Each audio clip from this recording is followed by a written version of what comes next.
ఈ కథ ఉమా ఇంకా కిసన్ల కథ. వాళ్ళు చాలా పిసినిగొట్టులు. కిరాణా వస్తువులు కొనడానికి 2 కాసులు పోతాయి. ఈ రోజు నువ్వు ఖచ్చితంగా వంట చేసి తీరాల్సిందేనా? ఖర్చు అవుతుందే. అరే ఉమ్మా పిన్ని, ఈరోజు చిన్నాడికి పుట్టినరోజు, అందుకే ఇంట్లోనే లడ్డూలు చేశాం. ఇదిగోండి. ఏంటి విమలావతి, మేము తనని ఆశీర్వదించామని చెప్పు. ఖచ్చితంగా పిన్ని, చెప్పేస్తాను. ఇదిగోండి, ఈరోజు మనకి భోజనం దొరికింది.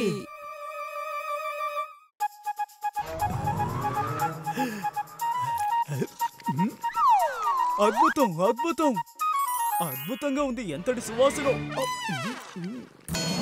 అరే, నేను ఎంత పని చేశాను! ఇంత రుచికరమైన లడ్డుని చాలా త్వరగా తినేశాను. ఇది నా ఆకలిని పోగొడుతుందనుకుంటే రెట్టింపు చేసిందే. అయినా ఖర్చు చేయకూడదు. మీ ఆకలి తీర్చాలన్న ఉద్దేశంతో మీ మూటలో ఉన్న డబ్బు గుర్తింపు మారిపోతుందేమో చూడండి. కాస్త అదుపు చేసుకోండి. సరే, ఆకలిని కావాలంటే అదుపు చేసుకుందాం. కానీ ఈ లడ్డు సువాసన, ఈ లడ్డు రుచి నాలుక మీద నుండి పోవడం లేదు. సరే, దీని గురించి మర్చిపోవడానికి నిద్రపోదాం.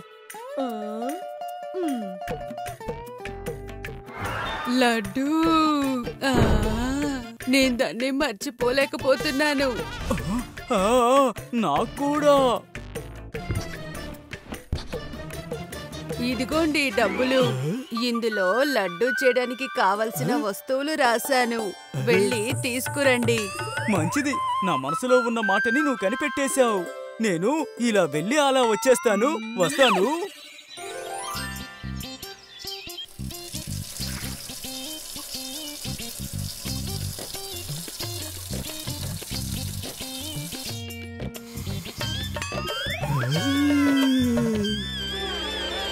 ఆహా, ఎంతటి సువాసనో!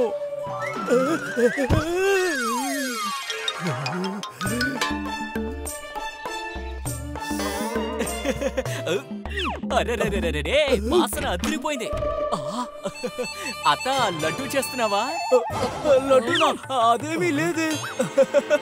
నువ్వేం మాట్లాడుతున్నావు? పక్కింటి వాళ్ళు ఏమన్నా చేసుంటారు. ముందు నువ్వు బయలుదేరు.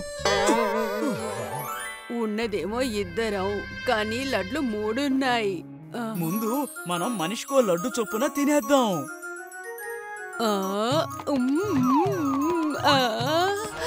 ఓరి దేవుడా, చాలా రుచిగా ఉంది. అయ్యా బాబోయ్!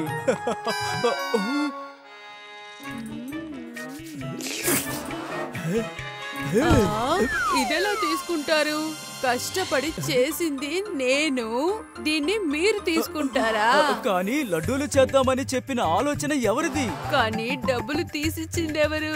అరే, ఎవరు డబ్బులు ఇస్తే ఏంటి? తినబోయేది నేనే. లేదు నేను. లేదు నేనే. నేనే.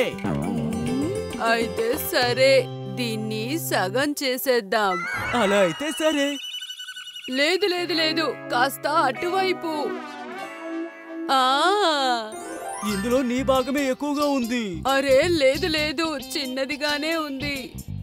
ఇది సరిగ్గానే ఉంటుంది. లేదు, మీ వైపు కాస్త పెద్దదిగా ఉంది. ఇటువైపు. లేదు, ఇటువైపు. సగం సగం లడ్డు తినాలనే వాళ్ళ ఆలోచన పనిచేయలేదు. చివరికి ఎలా అయితేనే వాళ్ళిద్దరూ ఒకరితో ఒకరు మాట్లాడకూడదని నిబంధన పెట్టుకున్నారు. అంతేకాదు, ఎవరి నోటమ్మట ముందు మాటొస్తుందో వాళ్ళు నిబంధన ఇంకా లడ్డు తినడంలో ఓడిపోయినట్టు అర్థం.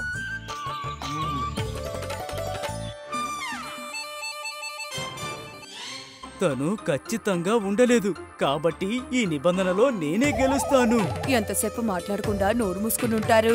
నేనేదైనా మాట్లాడితే ఆయన ఖచ్చితంగా మాట్లాడతారు. ఎవ్వరూ ఏమీ మాట్లాడలేదు. ఇద్దరూ ఒకరిని ఒకరు చూసుకుంటూ అలాగే నిద్రపోయారు.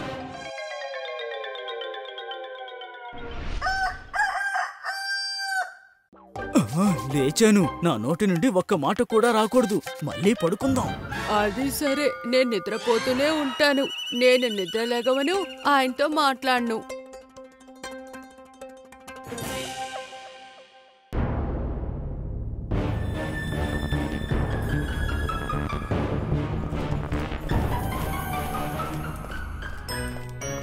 అరే ఏంటి తలుపులు మూసున్నాయి? అత్తయ్యా అత్తయ్యా, ఉమా అత్తయ్యా, తలుపు తెరవండి. ఇలా తలుపు కొట్టేస్తున్నావు. ఎక్కడైనా బయటకెళ్ళి ఉంటారు. బయటికి ఎక్కడికైనా వెళ్ళుంటే బయట వైపే గొల్లెం వేసుంటుంది. లోపల నుంచి ఎవరూ ముయ్యరు.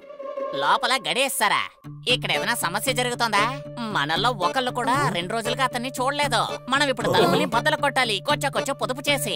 అరే మన కిషన్ మావయ్య, ఉమా అత్తయ్య వాళ్ళకున్న పిసినారితనం వల్ల ఒక్క రొట్టెని కూడా 2గా విడతీయరు. తలుపులు విరిగిపోతే అప్పుడేం చేస్తారు? అరే ఆలోచించడానికి సమయం లేదు, తలుపుని బద్దలు కొట్టండి, కొంచెం పొదుపు చేసి.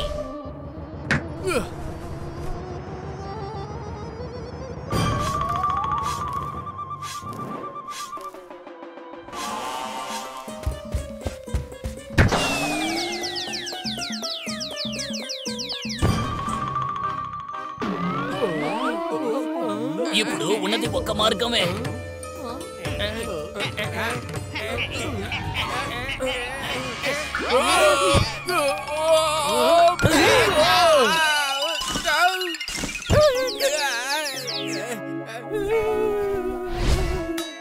అరే మీరిద్దరు ఇక్కడే ఉన్నారా? మావయ్య, అరే మావయ్య, అత్తయ్య, అరే వీళ్ళిద్దరికి అసలు ఏమైంది? లేవట్లేదు, కొంచెం పొదుపు చేసి. అరే మనం అనుమానించినట్టు ఇక్కడ జరగట్లేదే. అరే మనం దేనికోసం అయితే భయపడ్డామో అదే జరిగింది, కొంచెం పొదుపు చేసి. మా అత్తయ్య మావయ్య ఇప్పుడు లేరు. లేదు. ఇది ఎలా జరిగిందో తెలియట్లేదే.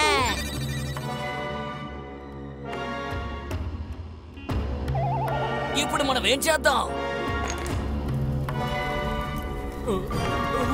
నిప్పు.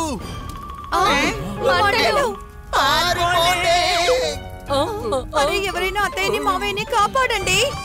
అరే ముందు నిన్ను నువ్వు కాపాడుకో. ఓరి భగవంతుడా.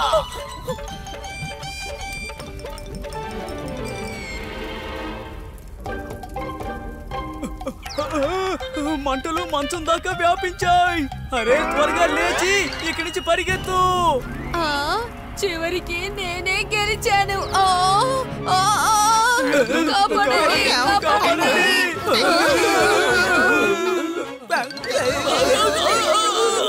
అరే ఇది ఆత్మనా? మంటలు.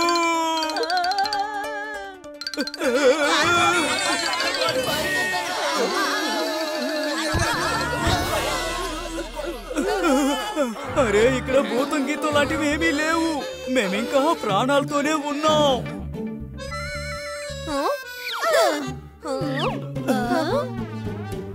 అరే అవును, వీళ్ళు నిజంగానే ప్రాణాలతోనే ఉన్నారు. ఏం మాట్లాడుతున్నారు మీరు? ముందు వెళ్ళి మంటలు ఆర్పండి.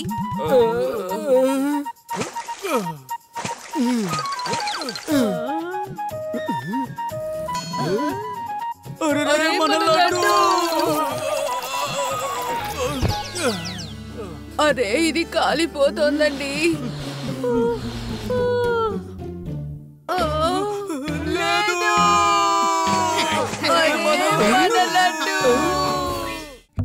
If you like this video, subscribe to our channel Murthy Media.